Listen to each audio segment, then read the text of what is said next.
السلام علیکم ورحمۃ اللہ وبرکاتہ۔ آج کا واقعہ حضرت کعب بن مالک اور ان کے ساتھیوں کی توبہ۔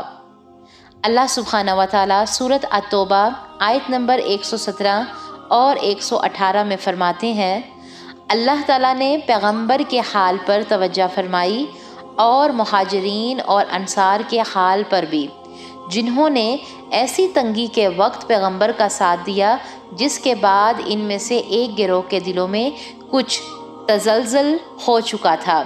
پھر اللہ نے ان کے حال پر توجہ فرمائی، بلا شبہ اللہ تعالیٰ ان سب پر بہت ہی شفیق اور مہربان ہے۔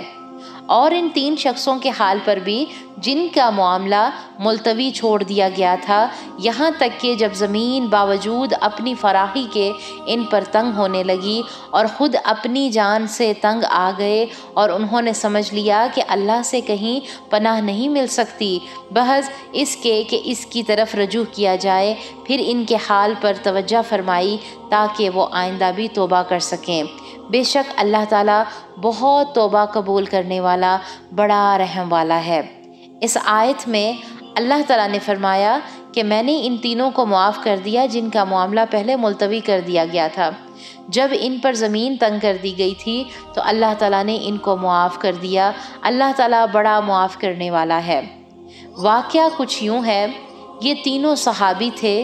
ان کا نام کعب بن مالک رضی اللہ تعالیٰ عنہما، حضرت ہلال بن امیہ اور حضرت مرارہ بن ربیع تھا۔ یہ تینوں سچے مومن تھے اور یہ تینوں صحابی محض سستی کی وجہ سے غزوہ تبوک میں نہ جا سکے، اور واپسی پر بھی انہوں نے رسول اللہ صلی اللہ علیہ وآلہ وسلم سے عرض کی کہ اے اللہ کے رسول، ہمارے پاس کوئی بہانہ نہیں ہے، ہم محض سستی کی وجہ سے نہ جا سکے، اور انہوں نے سچ سچ اپنا حال بیان کیا۔ حضرت کعب بن مالک کا واقعہ۔ اس واقعہ کو حضرت کعب بن مالک نے خود بیان فرمایا ہے کہ جب رسول اللہ صلی اللہ علیہ وآلہ وسلم نے تیاری کا حکم دیا تو میں مالی طور پر مضبوط تھا، جسمانی طور پر بھی تیار تھا۔ میں نے سوچا کہ میں ہر طرح سے خوشحال ہوں، جب چاہوں تیاری کر لوں گا۔ یہی سوچتے ہوئے تیاری میں دیر ہوتی گئی، حتیٰ کہ رسول اللہ صلی اللہ علیہ وآلہ وسلم نے روانگی کا حکم دے دیا۔ میں نے سوچا میں ابھی بھی تیاری کر کے رسول اللہ صلی اللہ علیہ وآلہ وسلم کے ساتھ مل جاؤں گا، حتیٰ کہ وقت ہاتھ سے نکل گیا۔ میں جب مدینہ میں رہا تو یہی سوچتا رہا کہ میں آرام سے گھر میں بیٹھا ہوں اور حضور صلی اللہ علیہ وآلہ وسلم سفر میں ہیں، اور میں اپنے آپ کو ملامت بھی کرتا رہا۔ رسول اللہ صلی اللہ علیہ وآلہ وسلم جب غزوہ سے واپس آئے تو وہ لوگ جو تبوک نہیں گئے وہ آپ کے پاس مسجد نبوی میں آتے تھے اور مختلف بہانے بناتے کہ کس وجہ سے وہ نہ جا سکے، تو نبی صلی اللہ علیہ وآلہ وسلم ان کے بہانے سنتے رہے اور ان کا باطن اللہ تعالیٰ کے سپرد کر دیتے۔ جب میری باری آئی تو میں نے عرض کی کہ اے اللہ کے رسول، میرے پاس کوئی بہانہ نہیں ہے، اور اگر میں نے کوئی بہانہ کر بھی لیا تو اللہ تعالیٰ آپ کو سب کچھ بتا دیں گے۔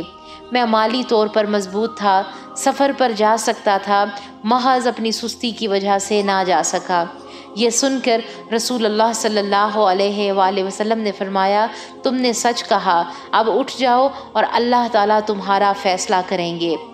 کہتے ہیں کہ میں جب گھر گیا تو لوگوں نے کہا کہ تم بھی کوئی بہانہ کر دیتے، نبی صلی اللہ علیہ وآلہ وسلم تمہیں بھی معاف کر دیتے۔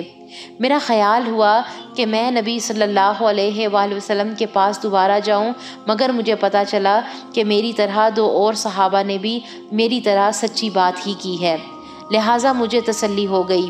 اس کے بعد رسول اللہ نے سب صحابہ کو حکم دیا کہ ان تینوں کے ساتھ بات نہ کریں۔ یہ سن کر باقی دو صحابی تو گھر میں بیٹھ گئے، مگر میں باہر جاتا اور لوگوں سے بات کرنے کی کوشش کرتا، مگر کوئی بھی صحابی میری بات کا جواب نہ دیتے۔ میں جب مسجد نبوی میں جاتا تو میں سلام کرتا، مگر نبی صلی اللہ علیہ وآلہ وسلم بھی میرے سلام کا جواب نہ دیتے۔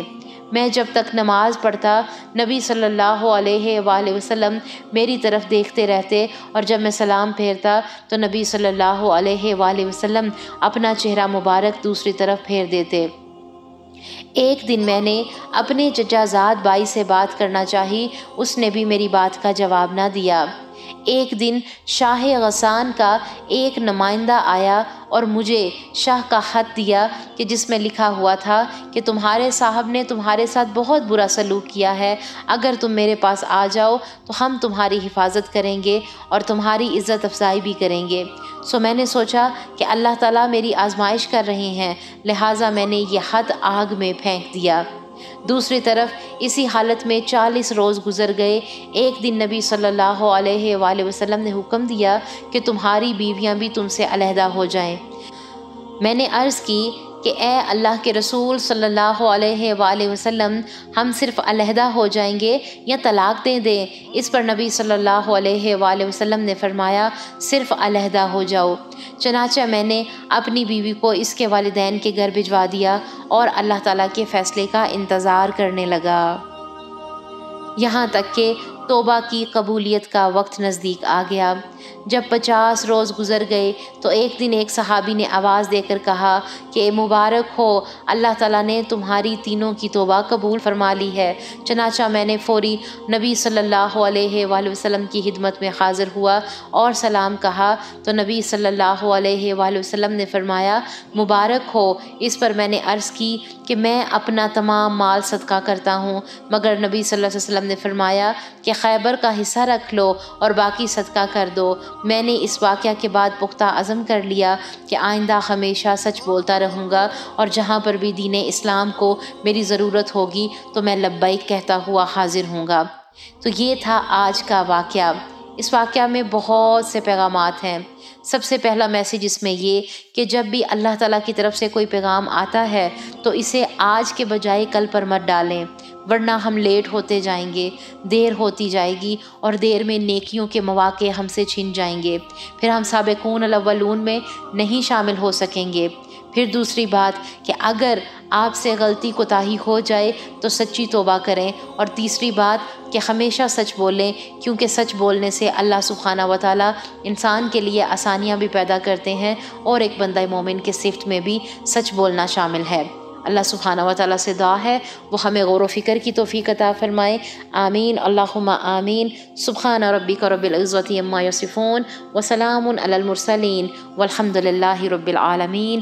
السلام علیکم ورحمۃ اللہ وبرکاتہ۔ وہ تمام ہمارے پیارے سسٹرز جنہوں نے ابھی تک ہمارے چینل کو سبسکرائب نہیں کیا ہے وہ ہمارے چینل کو سبسکرائب ضرور کر دیں۔ کمنٹ باکس میں جا کر ہمیں اپنی رائے کا اظہار ضرور کیا کریں۔